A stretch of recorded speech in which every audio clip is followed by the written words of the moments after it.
Ever heard the story about the blonde girl, a mouse, and the fairy godmother? That's right, I'm talking about the one and only Cinderella. Cinderella is a story about resilience, and let me tell it to you now. Very briefly, she was a girl, a maid in a little household, and one day her two sisters finally went off to the ball. Basically, they wanted to win the hand of Prince Charming, the most coveted man in the nation, but she was banished by her stepmother, refrained from going. But magically, her fairy godmother turned a pumpkin into a carriage, her dress into a gown, and let her go.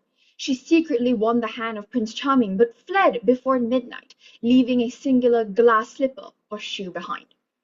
Prince Charming, he was so determined to find the love of his life, and so he traversed the entire village, putting on that glass slipper, that shoe, onto every maiden's foot, until it finally fit on hers. But here, ladies and gentlemen, note the symbolism of the shoe, because it was only Cinderella whose foot fit. One size doesn't fit all. Therefore, the purpose of my speech here today is to tell you to walk into your own two shoes, because, well, not all of us are Cinderella. I'm going to illustrate this point then in three ways.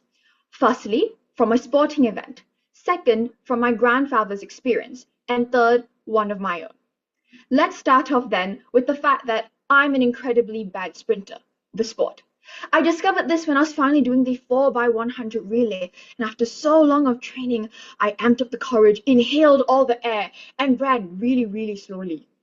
I discovered then and there, I'm terrible at this. But I didn't stop, because I realized I could puff in so much air in and out. Maybe I wasn't made for the sprinting event, but I was surely made for some category in running.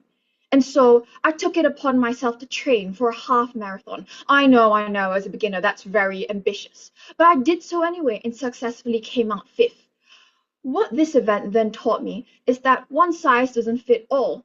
I'm not a shoo-in for the sprinting category, but I can still change and go into cross country. My second example then talks about my grandfather's experience.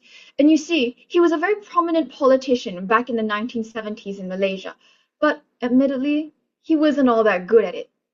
I looked through his records and I realized he just wasn't persuasive enough as a man.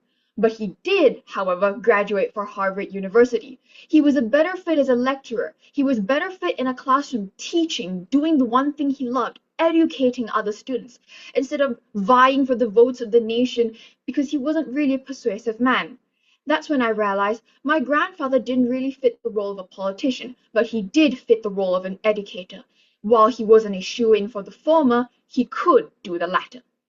And my last example talks about the fact that I spent a long time in a big part of my life trying to fit the mold that my parents fit for me. For many years, I did all the STEM research projects.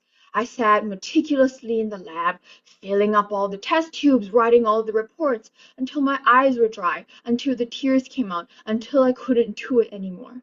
And that's when I realized maybe I wasn't built for this. Maybe I wasn't built for all the mouses and the wheels and sitting in the lab until my eyes went raw. Maybe I was built to be a politician, unlike my grandfather, to take the course or take the route that I was so defied against since I was young because, well, he didn't do so well in it, and therefore, because I was his granddaughter, I was going to fail. But I did so anyway. I applied for politics at a university and I got in. And it taught me then that, ladies and gentlemen, one size doesn't fit all. We're not the ideal Cinderella. We don't all have blonde hair. We don't have a size 6 shoe. We're not going to fit into the glass slipper. But we can, however, use our own 2 feet and forge our own path to find something that we ourselves are good at, whether it be what the world wants us to do or what we want to do. And I hope I've illustrated that part of my speech using 3 examples. 1, the fact that I can't sprint, but that I can still run. Second, that my grandfather's not a good politician, but he is an educator. And third, that I'm not a STEM student, but I am a humanitarian. Thank you.